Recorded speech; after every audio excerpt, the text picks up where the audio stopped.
Hello student, अभी हम करेंगे क्लास 10th का क्वेश्चन नंबर 10। क्वेश्चन क्या है? The diagonal of a quadrilateral A B C D bisect each other at O such that A O upon B O equal to C O upon D O such that A B C D is a trapezium. ठीक है, जो जो हमें दिया वो बना लेंगे। सबसे पहले तो हम एक क्वाड्रिलेटर बनाएंगे।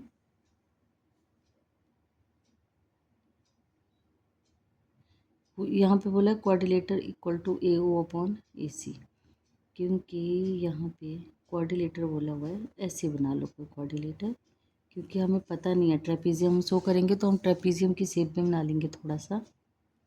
ठीक है, नाम दे दीजिए इसको ए बी सी डी। और क्या बोला है? Intersect each other the diagonal, जो डायगनल हैं A C and B D intersect each other at O बोला हुआ है। सच दैट, और क्या बोला हुआ है? A O upon B O equal to C O upon D O. ये गिवन है सब कुछ। तो सबसे पहले हम गिवन लिखते हैं। गिवन में क्या आएगा? इन क्वाड्रिलेटर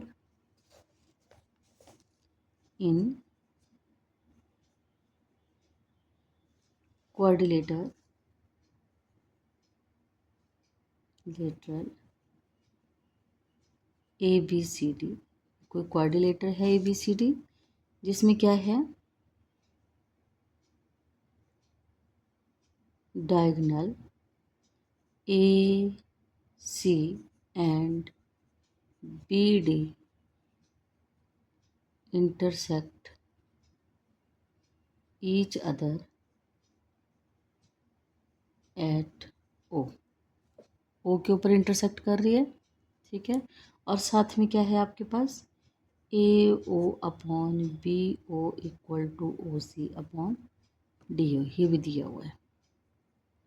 ठीक है, अब हम प्रूव क्या करेंगे? हम प्रूव करेंगे कि ए बी सी डी क्या है? Is a trapezium.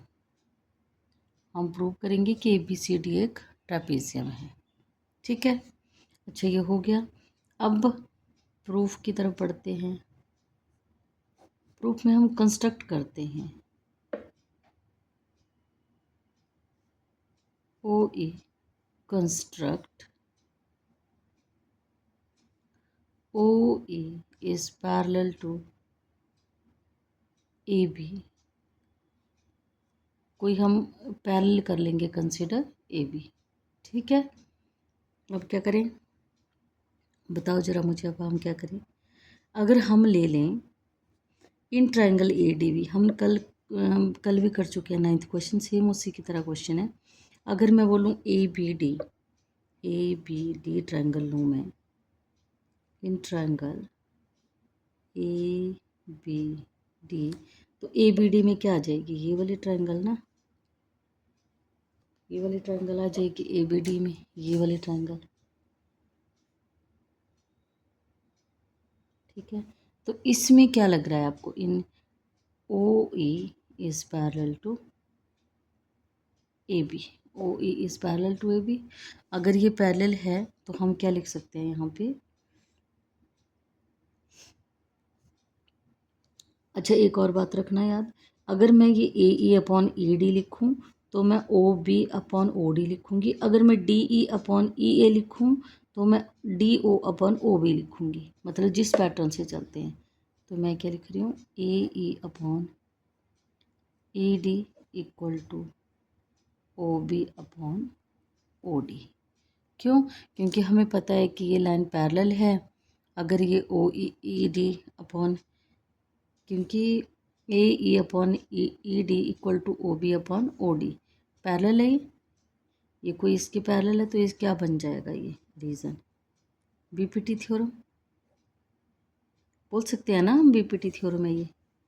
इसी तरह इन ट्रायंगल को भी रहने दो। अगर मैं O B upon O D हो गया मेरा, तो ज़रा देखो, तो हमें ये भी तो दिया हुआ है A O upon B O equal to O C upon D O. ठीक है, तो हम इसको क्रॉस मल्टीप्लाई करके इधर भी लिख सकते हैं और इसको ये इधर आ जाएगा, ये इधर आ जाएगा। तो क्या लिख सकते हैं हम, AO upon OC equal to OD upon OB, OB upon OD, B है ये। ठीक है, क्रॉस मल्टीप्लाई कर दिया, ये गिवन है, ये गिवन में आएगा सब कुछ। ठीक है, अब ये जो OB अपॉन OD है, जरा देखो, OB अपॉन OD को मैं AO अपॉन OC लिख सकती हूँ, लिख सकती हूँ ना। इधर देखिए, बस इसी जो ये दिया है इसी को इंटरचेंज किया आपने, AO अपॉन BO, ये गिवन है ना आपके पास, तो हम इसको ऐसे लिख सकते हैं ना, BO को इधर ले आइए और OC को इधर लेके आओ।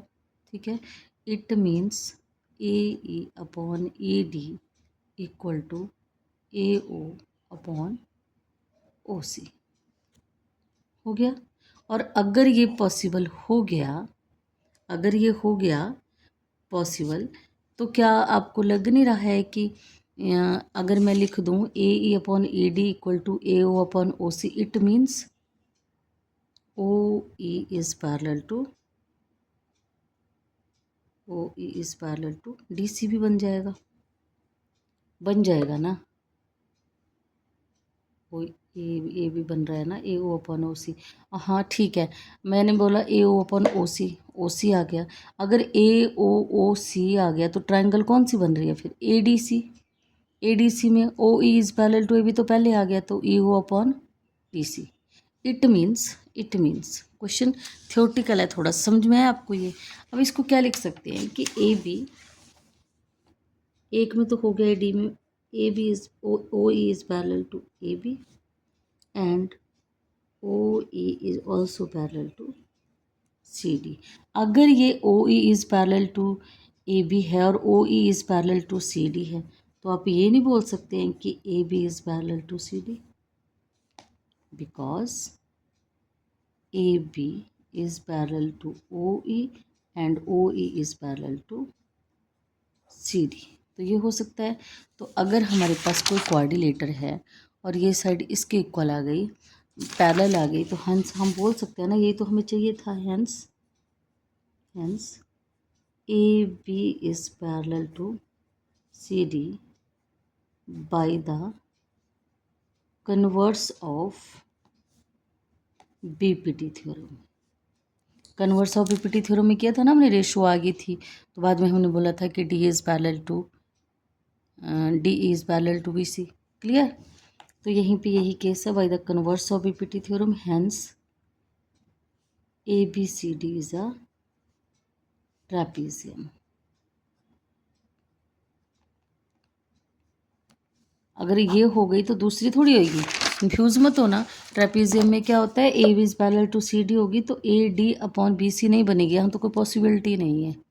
दो चीज़ें बन गई, तो ट्रेपीजियम में क्या होता है, A B is parallel to CD and AD is non parallel to BC। Basic concept clear होनी चाहिए। क्लियर होगी यहाँ तक बात। अच्छा, ये तो हो गई 6.2 complete.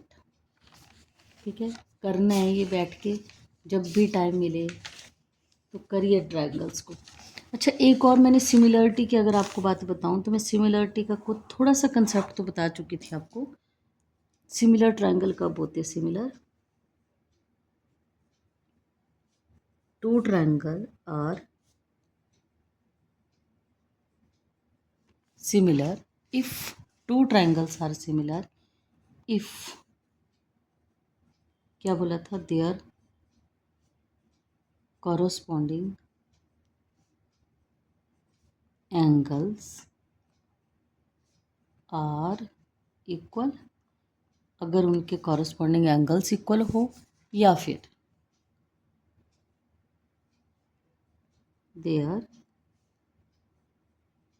corresponding sides are in same proportion। सेम रेशो बोल दो, सेम proportion बोल दो। क्लियर। दो ट्रायंगल कब सिमिलर होती हैं, अब अगर उनके कॉरस्पॉन्डिंग एंगल्स इक्वल हो या उनके corresponding sides are in the equal ratio हो या इक्वल प्रोपोर्शन हो। ठीक है। अगर मैं 6.3 का एक सम करवाऊँ आपको, एक ही करवा देती हूँ, वीडियो लंबी हो जाएगी। क्या है, सिमिलरिटी क्राइटेरिया बताना है आपको, क्वेश्चन पेयर ऑफ ट्राइंगल्स। जैसे मान लीजिए ए है, जैसे कोई ट्राइंगल है,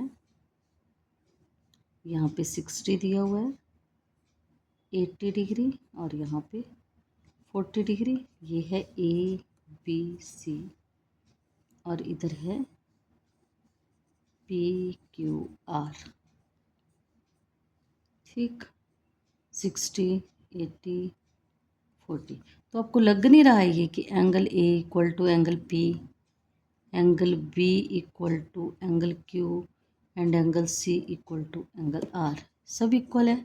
तो हम बोल सकते हैं कि, अच्छा ध्यान रखना थोड़ा सा, triangle A B C is similar, ये सिमिलरिटी का साइन होता है, is similar to triangle P Q R. हो तो गई सिमिलर बाई, अब कैसे हुई, मतलब क्या कंडीशन है, क्या लगा इसमें, एंगल एंगल एंगल लगे ना तीनों। देखिए तीनों एंगल्स इक्वल हैं, तो तीनों एंगल इक्वल हैं, इट मीन्स यहाँ पे क्या लगा criteria, by a criteria.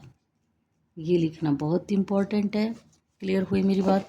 To triangles are similar if their corresponding angles are equal, because in this figure the angles only angles are equal. ठीक है, तो यहाँ पे क्या बोलेंगे, एंगल इक्वल टू पी। आपको लग रहा है ना ये इक्वल, थोड़ा सा समझिए इसको। तो जब ये तीनों इक्वल होगी, थ्री कंडीशंस सेटिस्फाइड होनी चाहिए। So triangle A B C is similar, that is the similarity, sign of similarity. इसको कंफ्यूज मत होना, सिमिलर है ये, सिमिलरिटी का साइन है ये। Triangle A B C is similar to triangle P Q R by a criteria. Okay, thanks for watching.